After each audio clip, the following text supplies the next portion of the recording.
वहाँ के बाद पहले जो वहाँ के बाद से जो मैदान शुरू होते हैं, ठीक है, शिवालिक के बाद जो मैदान शुरू होते हैं उनके बारे में हम लोग कैसे चर्चा किए थे। देखो, सबसे पहले हमने चर्चा की थी भांबर की, ठीक, इसे हटा देते हैं, हो गया होगा।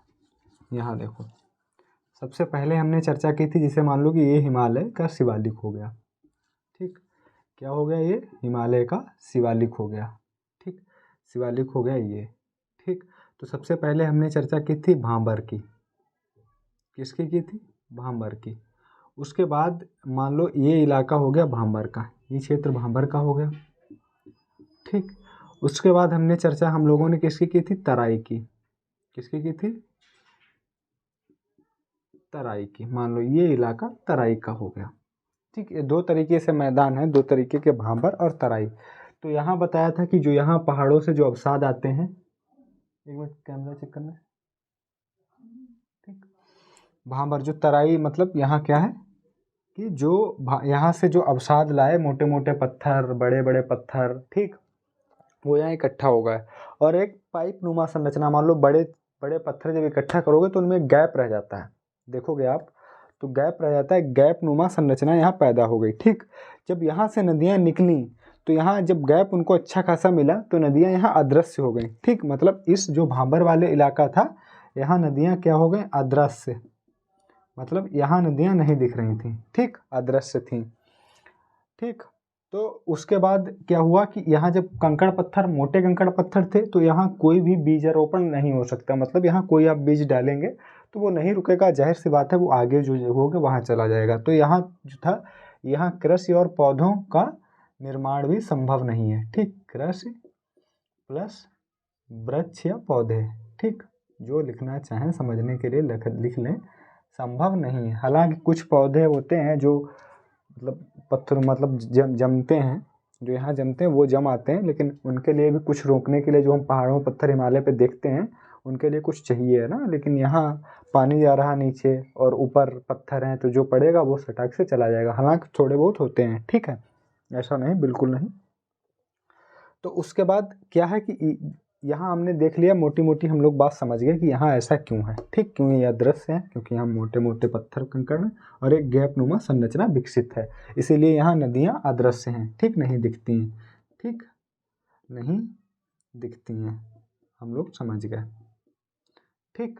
अब हम लोग जब यहाँ थोड़ा, यहाँ क्या है, चिकनी मिट्टी है, सॉल्ट है, मतलब कि ये इलाका तराई दलदली इलाका है, इसे दलदली भी कहते हैं, ठीक, इसे दली भी कहते हैं, ठीक, इसे दलदली भी कहते हैं। तो यहाँ क्या हुआ, जब यहाँ आया, जब यहाँ से यहाँ आया ये दलदली तराई इलाका, तो यहाँ तो ये कृषि के लिए महत्वपूर्ण, मतलब कि हो सकती थी कृषि, जैसे कि बहुत ज़्यादा, जहाँ जिन कृषि को वाटर चाहिए होता है, जिन फसलों को बहुत ज़्यादा पानी की आवश्यकता होती थी, वो यहाँ हो सकती थी, जैसे धान हो गया, गन्ना हो गया, ठीक। तो इसलिए ये क्षेत्र दलदली क्षेत्र, तराई क्षेत्र बोला गया। यहाँ पर क्या है, नदियाँ जब यहाँ से गुजरी और यहाँ नदियाँ दृश्य हो गई, ठीक, यहाँ नदियाँ दृश्य हो गई, यहाँ दिखने लगी, जो नदियाँ यहाँ अदृश्य हुई थी वो यहाँ दृश्य हो गई, ठीक। तो हमको क्या देखने को मिला, और ये कृषि के लिए जो यहाँ खराब था वो यहाँ क्या हो गया, उपयुक्त हो गया, ठीक। तो यहाँ दलदली क्यों है, क्योंकि नदियाँ जो है यहाँ से निकलने के बाद यहाँ दिखाई देती हैं और थोड़ा एकदम बहुत ज़्यादा नदियाँ आती हैं, तो इसलिए दलदली है, ठीक। तो हमने आपको पहले पढ़ाया था कि तराई, ठीक, भांबर, यहाँ पे लिखते हैं भांबर और तराई को एक साथ पढ़ना जरूरी था, क्योंकि इनका जो है एक साथ मिलना है, यहाँ पे जैसे आप लोग देख रहे हैं, ठीक, यहाँ पे जैसे देख रहे हैं कि एक साथ। और उसके बाद इसे हटाते हैं, अब हम इसे हटा देते हैं, इसको भी, ठीक, हटा देते हैं, आई होप समझ लिया होगा, ठीक। जैसे अब हम लोग क्या करते हैं कि मान लो कि ये एक नदी हो गई, ठीक, क्या हो गई, ये एक नदी हो गई, ठीक, ये एक नदी हो गई। तो नदी के यहाँ तक, इस इलाके पे पहले यहाँ तक एक इलाका बनाते हैं और इसे हम लोग इस तरीके से त्रिभुजाकार इसे एक आकार देते हैं, ठीक, इस तरीके से। और वही यहाँ बनाना हमको, यहाँ बनाना, और इस तरीके से यहाँ भी सेम जो है इस तरीके से एक सारणी बनाते हैं, ठीक। इसको हम लोग बोलेंगे जो ये इधर मिटाते हैं, जो ये वाला इलाका है, ये और ये वाला, इसको बोलेंगे खादर। क्या बोलेंगे? इसको बोलेंगे खादर। ठीक। और ये बीच में तो नदी हो गई आपकी, ये नदी हो गई, ये दोनों खादर हो गए। ठीक, चाहो तो यहाँ भी लिख लो खादर। ठीक, खादर। उसके बाद हम लोग एक इलाका और डेवलप करेंगे जो थोड़ा सा ऐसा बड़ा होगा। ठीक, एक एरिया और बनाया और इसको हम लोग ऐसे कुछ कर देते हैं इस तरीके से। ठीक, इस तरीके से कि ये अलग पहचान के लिए है, बाकी इनका मतलब कोई नहीं है। ठीक, ये सिर्फ एक अलग पहचान के लिए बनाया गया।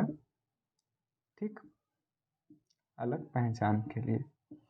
तो यहाँ हम लोग क्या लिखेंगे, एक बड़ा सा यहाँ करते, यहाँ हम लोग क्या लिखेंगे, ये खादर हो गया, लिखो बांगर। ठीक, ये वाला इलाका क्या हो गया, बांगर। ध्यान रखना, बांगर। ठीक, ये वाला इलाका क्या हो गया, बांगर हो गया। ठीक, ये वाला इलाका बांगर हो गया। तो देखो यहाँ वो हिमालय का तराई था, लेकिन यहाँ नदी का तराई, मतलब नदी के किनारे, उसे तराई भी बोलते हैं हम लोग, गांव देहात की भाषा में बोलते नहीं तराई। ठीक, लेकिन यहाँ क्या है, उसे खादर बोलते हैं। तो जो नदी के किनारे, जो जहाँ तक नदी की बाढ़ जा सकती है और नई सिल्ट, जो नई मिट्टी है जो अपने साथ नए अवसाद लाती है, जहाँ तक उसकी पहुँच रहती है, ठीक है, जहाँ तक पहुँच रहती है उसको खादर पहुँच कहते हैं। ऐसे समझ लो, जहाँ तक नदियों का बाढ़ का पानी पहुँचता है उस क्षेत्र को हम लोग खादर कहते हैं। देसी मतलब कि एक ठेठ भाषा में हमको समझना है, तो ये ध्यान रखना है कि जिस जगह तक, जिस सीमा तक नदियों की बाढ़ का पानी पहुंचता है उसे हम लोग खादर कहते हैं, और जहां बाढ़ का पानी नहीं पहुंचता है उसे हम लोग बांगर कहते हैं। ठीक, इसीलिए यहाँ जो मिट्टी निर्मित होती है, यहाँ पर जो मिट्टी निर्मित होती है उसे नई जलोढ़ कहते हैं। ठीक, नई जलोढ़। कई बार जलोढ़ का मतलब बता चुके हैं, सॉरी, कई बार जलोढ़ का मतलब बता चुके हैं कि जो नदियाँ अपने साथ जल को लाती हैं और वहाँ विस्तारित कर देती हैं, रोक देती हैं, निक्षेपण कर देती हैं। जलोढ़ मतलब जल से लाया गया, उसे जलोढ़ कहते हैं। ठीक, उड़ा दिया, जल से ला।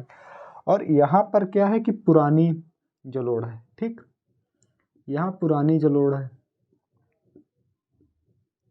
तो यहाँ क्या होता है कि यहाँ पे क्या होता है कि अपरदन अपक्षय होता रहता है। तो ऊपर की मुलायम मिट्टी जो है वो कट के वो भी यहाँ आ जाती है, क्योंकि ये ऊपर का इलाका है, ये निम्न भूमि है, ये उच्च भूमि है, ऐसे ध्यान रखो। ठीक, तो ये ऊपर का इलाका है, जब बारिश होती है तो यहाँ जो मुलायम मिट्टी, जो खेती के लिए उपयुक्त मिट्टी थी भी, वो भी इसी जगह आ गई, खादर वाले इलाके में। ठीक, वो भी यहाँ आ गई। ठीक, वो भी कहाँ पहुँच गई, यहाँ पहुँच गई। तो ये कृषि के लिए बहुत उपयुक्त नहीं है। और यहाँ पर भूमिगत जल अगर यहाँ देखेंगे, अगर हम लोग यहाँ देखेंगे, नदी का साइड है, नदी के किनारा है। ठीक, किनारा बहुत किनारा नहीं, लेकिन हाँ कुछ दूरी तक। ठीक, एकदम किनारे ही नहीं। तो जो जहाँ तक बाढ़ जाती, सीधी सीमा इसकी क्या याद रखनी, जहाँ तक बाढ़ जाती, तो वहाँ तक क्या है कि भूमिगत जल ऊपर होगा। आप देखे होंगे कि कई, आप जब अलग अलग क्षेत्रों में जाते होंगे, अलग अलग जिलों में जाते होंगे, कई जगह ऊपर ही सिस्टम रख दिया जाता है, इंजन वगैरह। ठीक, ऊपर ही पानी आ जाता है, और वो इंजन जो पंप सेट उसको बोलते हैं, बहुत ज़्यादा वो पावरफुल भी नहीं होती। लेकिन यहाँ क्या होता है कि यहाँ भूमिगत जल बहुत नीचे होता है, तो यहाँ जो आपको ड्रिलिंग बोरिंग करवानी पड़ती है, सिंचाई सिस्टम बनवाना पड़ता है, उसमें बोरिंग भी बहुत गहराई से करवानी पड़ती है। ठीक है, आजकल तो 300-200 के ऊपर निकल रहा। तो यहाँ क्या, यहाँ वही 90, 80, 45, 40 ऐसा भी हो जाता है कभी कभी।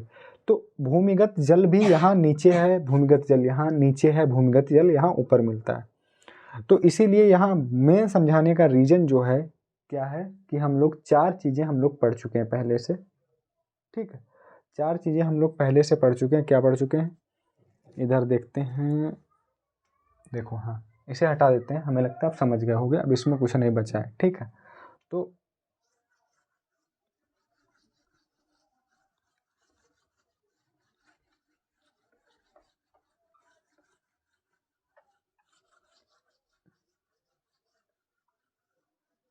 ठीक, अब देखो, पहले हमने आपको क्या बताया था, भांबर।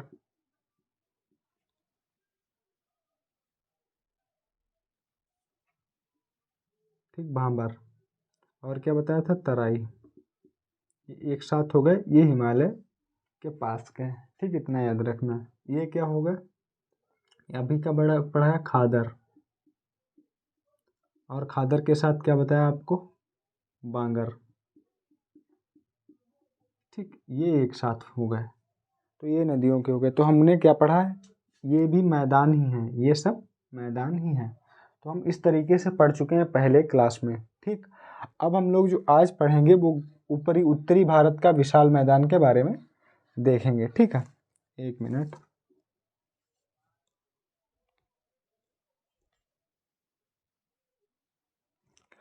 ठीक। अब हम लोग जो मैदान पढ़ेंगे वो नेक्स्ट क्लास में पढ़ेंगे, आज नहीं पढ़ेंगे क्योंकि हमारा सर थोड़ा भारी हो रहा है, दिक्कत हो रही है खड़े होने में, क्योंकि मैदान विस्तार से पढ़ेंगे। तो आज जो हमने आपको रिवीजन एक तरीके से करवा दिया बांगर खादर और भांबर तराई का, ठीक है। तो हम लोग अब नेक्स्ट क्लास में पढ़ेंगे और देखेंगे, नेक्स्ट क्लास में हम लोग विस्तार से पढ़ेंगे, मैदान के बारे में विस्तार से चर्चा करेंगे।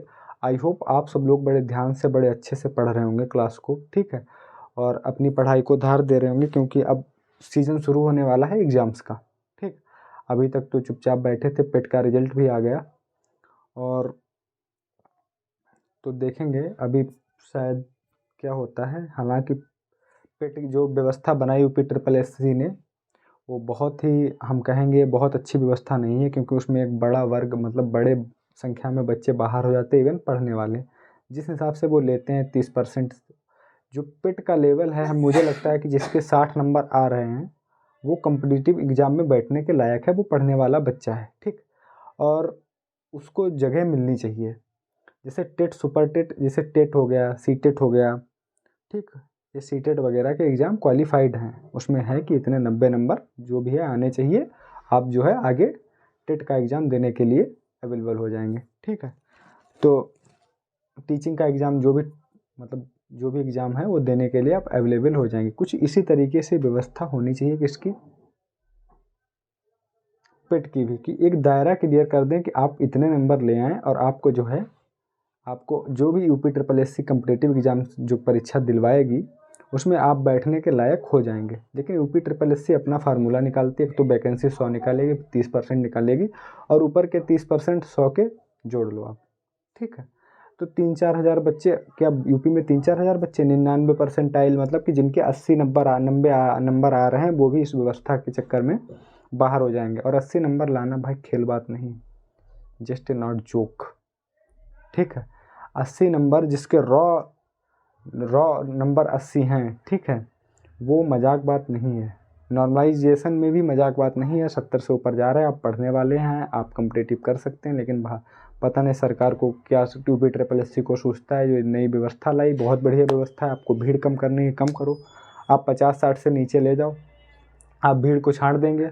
लेकिन इसके बाद जो भी बच्चे हैं वो सच में मेहनत करने वाले होते हैं, पढ़ने के वाले होते हैं, यूपी ट्रिपल एस सी आयोग और सरकार दोनों को इस पर ध्यान देना चाहिए। इवन हम कहेंगे जो बड़ी बड़ी कोचिंग संस्थाएं हैं, जहाँ वो अंकित भाटी सर हों, जहाँ विवेक सर हों, इन लोगों को आगे आना चाहिए। क्योंकि हम देखते हैं अभी बिहार का देख लो, कोई रिफॉर्म होने हो, वहाँ की कोचिंग संस्था एक्टिव हो जाती हैं और रिफॉर्म करवा के। आप एसएससी का देख लो, एसएससी का देख लो, कोई रिफॉर्म होने के टीचर एक्टिव हो जाते हैं। आप अभिनय सर को देख लो, जब एसएससी का घोटाला स्कैम हुआ था, उन्होंने छोड़ा नहीं कहीं से भी, यही सरकार थी केंद्र में जो आज है, लेकिन उन्होंने कहीं से बिल्कुल डरे नहीं। लेकिन यहाँ क्या है कि यहाँ जो कोचिंग संस्थान, उनको डर लगता है कहीं हमारा उखाड़ के फेंक दिया तो हम कहेंगे इन लोगों से कि सड़क पे आइए आप लोग भी, और आप लोग जो ट्यूटर खेलते हैं, इससे सरकार को मुझे नहीं लगता कोई फ़र्क पड़ता है, और पड़ता है तो शांत बैठी रहती है, ठीक है।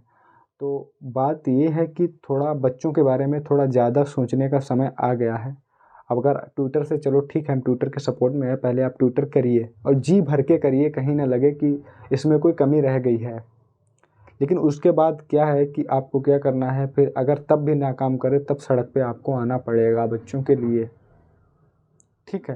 क्योंकि अगर आपने बच्चों को बहुत कुछ दिया है तो बच्चों ने आपको भी बहुत कुछ दिया है, ये सच बात है, ठीक है। तो इसके लिए जो भविष्य में नए बच्चे हैं उनके लिए आपको कुछ करना पड़ेगा, वरना अगर ऐसे, आज क्या स्टेटमेंट आया यूपी पुलिस भर्ती बोर्ड का कि हमें नकल माफियाओं से डर लग रहा है, ठीक है। मतलब आप एक तंत्र हैं और आप चोरों से डर रहे हैं, ये कहाँ की अच्छी बात है? ये किस राज की अच्छी बात है, हमें ये बताइए आप। ठीक है, तो आप मतलब कि ऐसे इस तरीके से नहीं बच सकते हैं कि मान लो कि आप एक कोई भी बात बोल के और उसके सहारे से आप बच के निकल जाएं, ये ठीक बात नहीं है। ठीक है, तो हम कहेंगे ठीक है, क्लास पढ़ें, एंजॉय करें। ठीक, बहुत बहुत धन्यवाद, शुक्रिया।